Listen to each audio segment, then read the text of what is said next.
You all asked for it, so here it is.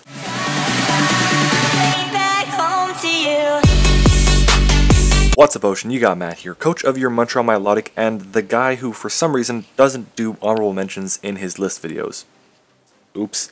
It's been a few days since the release of part 2 of my top 10 Mega Pokemon in a League format video, and I'm still getting comments asking where's this Mega and where's that Mega and why isn't this Mega on the list and blah blah blah. So because of that, I'll give you guys 5 Mega Pokemon that were so close to making my list, they just didn't really get there. These won't be in any particular order, just know that they were really close to making my top 10.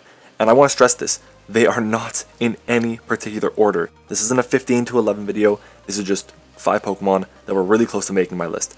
Anyways, this video we're just going to be doing pretty much the same things that we're going to be doing in the previous part of the series, which is we're going to be going over the strengths and weaknesses of these Pokemon as well as their move pools, except this time I'll tell you why they couldn't make it into my top 10 list. Anyways, if you haven't seen my top 10 Mega Pokemon or you need a refresher, the videos will be linked in the description below. And if you guys enjoy the content, I really appreciate it if you subscribe to the channel and left a like on the video. Also, if you're interested in joining a community where you can have a whale of a good time, join the Ocean Discord server. It's linked in the description of all of my videos. You'll get sneak peeks of upcoming video topics, as well as have your opinions voiced on my thumbnails and other cool things. Finally, if you want me to make a video about my top 10 worst Mega Pokemon in the format, leave a like on the video. I'll post it after we reach about 30 likes. Now, without further ado, let's get into the top 10 Mega Pokemon in the Draft League format. Leftovers edition! Yeah! Okay, so first up we have Mega Alakazam. Now this Pokemon is insanely fast with base 150 speed, and it's pretty much too strong for its own good with base 175 special attack, and that's kind of monstrous. Now its physical bulk is pretty much non-existent at base 55 HP and base 65 defense, and that's kind of bad, but its defense, its special defense at least, is very respectable at base 105. Its ability to trace is pretty good. It can be pretty good is what I'm trying to say, depending on what you trace. You could trace Beast Boost or, well, Truant, and you have to be careful because of that. Next up, let's just talk about its move pool. So, it does get set up in Calm Mind, which is very nice. It gets access to Fairy coverage in Dazzling Gleam, it has Fighting coverage in Focus Blast, it gets Grass and Energy Ball, it also gets T-Bolt, and then it has its Psychic coverage in, obviously, Psychic and Psyshock. You then also have Shadow Ball as well, and Signal Beam. That's pretty damn good. It's really nice and useful coverage. It's, well, one of its most useful moves in Trick, when it's not a Mega, is pretty much useless now because of, obviously, you're holding a Mega Stone, you can't trick that. You do get access to Taunt, which is incredibly nice for a fast Pokemon like Alakazam, and overall, it does get access to decent amounts of support options. You get Light Screen and Reflect, you get access to Knockoff, you have access to Recover for longevity, and just, it gets T-Wave too, which is kind of useful. I really like having T-Wave on a lot of different Pokemon just because speed control is very nice. Looking at its abilities though from before Mega Evolves, you're basically going to be running Magic Guard because you're not going to be taking damage from entry hazards, which is very useful to have because obviously you don't want to take as much damage as possible with this thing because you're so frail as is. Anyways guys, Alakazam has a lot of things going for it. Now the big reason it didn't make my top 10 list is that it's just so frail. The majority of leagues don't allow Tapu Lele, meaning you can't pair with Psychic Terrain, and that just means priority, which most are physical by the way, they cause a lot of problems. It also has a hard time dealing with Scarfers. At level 100, base 84s and faster can outspeed Timid Mega Alakazam if Scarfed, and base 72s can outspeed Modest Alakazam. And it tells you something that if that's its only weakness that I can point out, it just shows you how strong Alakazam really is, and just how powerful the ones that are in the top 10 really are. Next up we have Altaria. Now Mega Altaria is very strong guys. It's got base 110 attack, defense, and special attack, so it can be mixed, and it's got base 105 special defense, so it can be mixed defensively as well. It's got base 75 HP, which isn't amazing, but it's decent. Base 80 is what is about average in my opinion.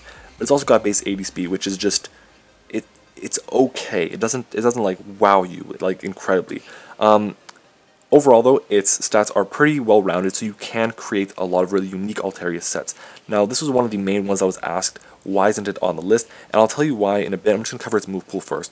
So to start off, because of Pixelate, we actually have really powerful normal type moves which turn into fairy type moves. They get a 1.2 times boost in power, so it's basically like the plates. So to start off, we have moves like Body Slam, which has the chance for paralysis. You also have Return and Frustration, which are a bit more powerful. Usually you're going to run that on Showdown though, because it's kind of hard to get the happiness up if you're not genning your Pokemon yourself.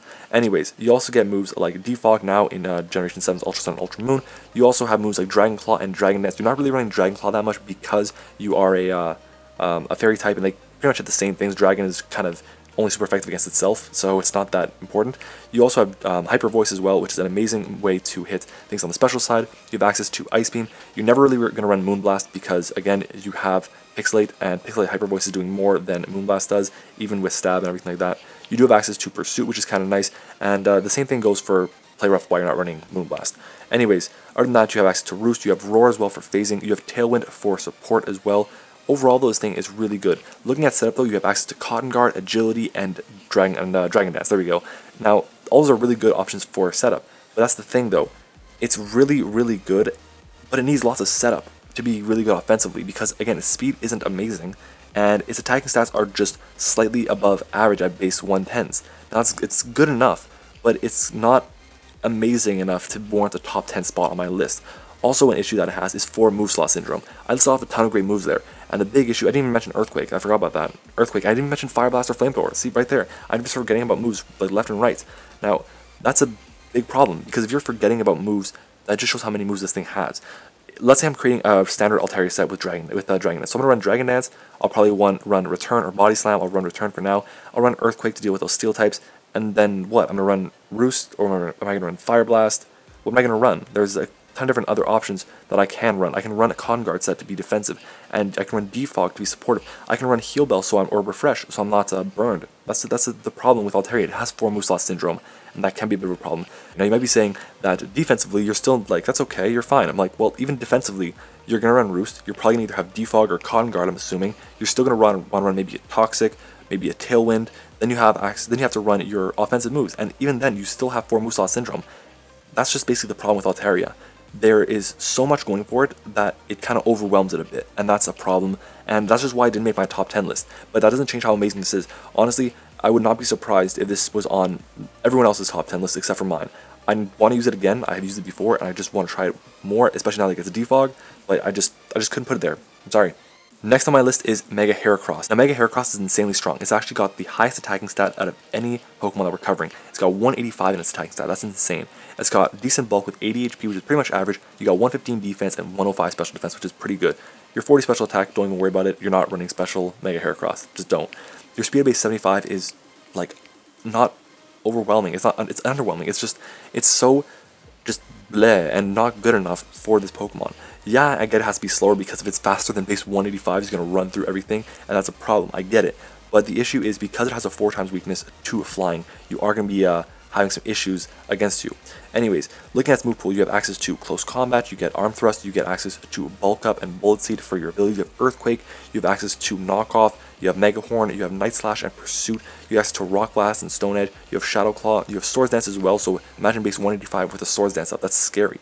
Overall though, this thing doesn't have really many support options. It's just like hit things hard, set up maybe, and just obliterate and wall break and maybe sweep teams depending on your opponent's roster. So yeah guys, that's pretty much it with Heracross's move pool. Looking at its ability and skill link, it doesn't really take advantage of it that much, or as much as you think it does. It does take advantage of it, don't get me wrong, just not as much as you probably imagine it does.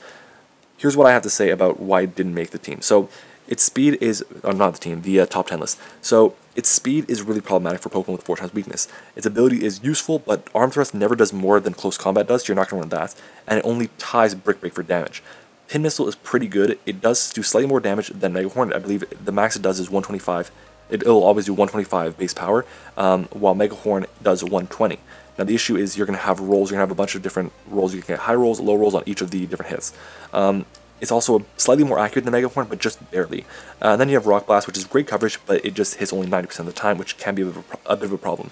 Now, see, the thing is, accuracy is a worry with this Pokemon, and I just wish it kept its original speed stat. That's it. If it was base 85, it would likely have been in my top 7, top 6, something like that, because it's just, like, the speed at base 85 is so useful compared to the speed at base 75. Like we said with Alakazam, if you're base 85, and you have webs up, then you're outspeeding with Mega Heracross, which is insane to think about.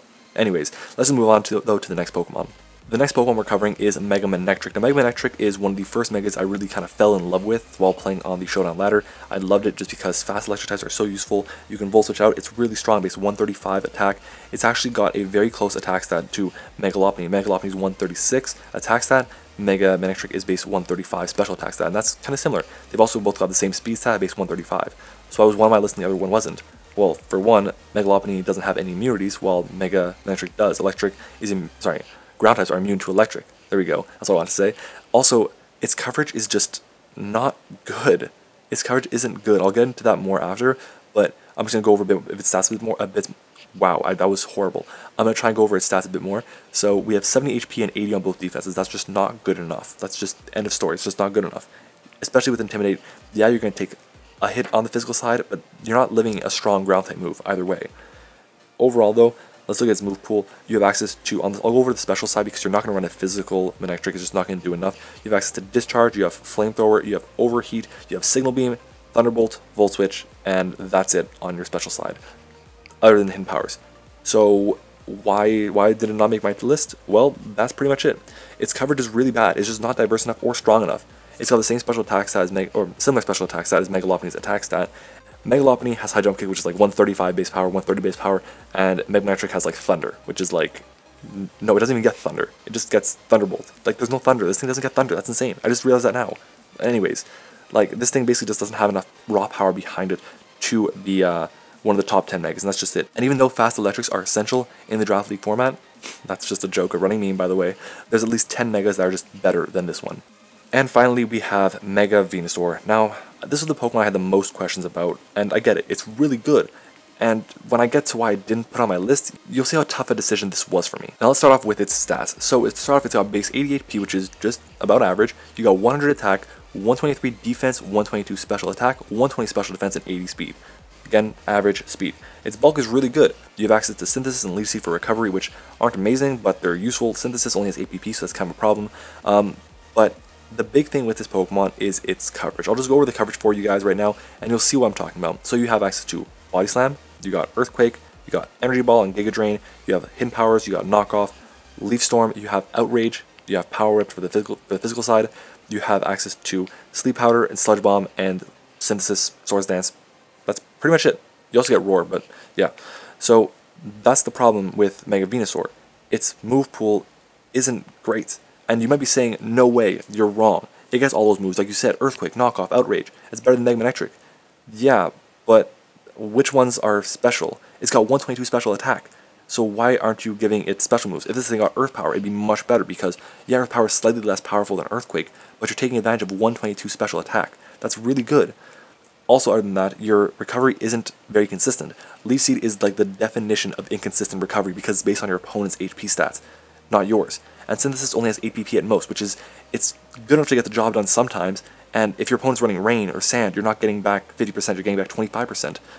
Overall, the big thing, I've drafted Mega Venusaur, and the big thing was that it's just so pressured to do so much for a team defensively that it ends up cracking under that pressure. That's just it. It gets Sleep Powder, yeah, for support, but it doesn't really get that much else. It gets access to Reflect and Light Screen, yeah, but you're not going to be able to run a Lake Clay on it, and you're going to take away 2 move slots from your Mega Venusaur, from your Mega, to run screens. It's not really that useful sometimes. Anyways, overall Mega Venusaur has a lot going for it. Its ability in Thick Bat is really good, guys. It's actually amazing. You only have 2 weaknesses basically to Flying and to Psychic, and after that, it's just like Terravolt, or, not Terravolt, Mold Breaker Pokemon that are kind of problematic for you. But yeah, look, Mega Venusaur is really good overall. I love it. I've used it before. I've had a great record, there we go, with it, and I just can't see a way for this thing to be put into the top 10 when its basic coverage is like Sludge Bomb and Giga Drain, and that's walled by Steel types, and if you're running Earthquake, you're basically running A- speed nature, which means you're being outsped by slower Psychic types, which usually have powerful attacking stats. So, look, that's all I'm going to go in depth on about Mega Venusaur. It's really good, I just can't put it into my top 10. Anyways, I hope that clarified things for you. I really like each of the megas I listed, I just couldn't put them on my top 10, and I'm sorry if your favorite mega is on that list. It doesn't mean they're bad. There aren't very many bad megas, but there are some. Reminder, 30 likes, and I'll post top 10 worst mega Pokemon. But yeah, guys, look, that's basically all I have to say about these. These were really close to making my list, and honestly, if things have gone a little bit differently, they could have easily been on my list, and we could be making this video about 5 other Pokemon. Anyways, guys, that is this video. If you enjoyed it, make sure to leave a like on the video and subscribe if you haven't already. I appreciate all the support you guys are showing, and just make sure to leave comments on the videos. Keep liking, join the Ocean League Discord server, not the Ocean League Discord server, the Ocean Discord server. And yeah, guys, thanks so much for watching this video. Hope you enjoyed it, and I will see you all next time.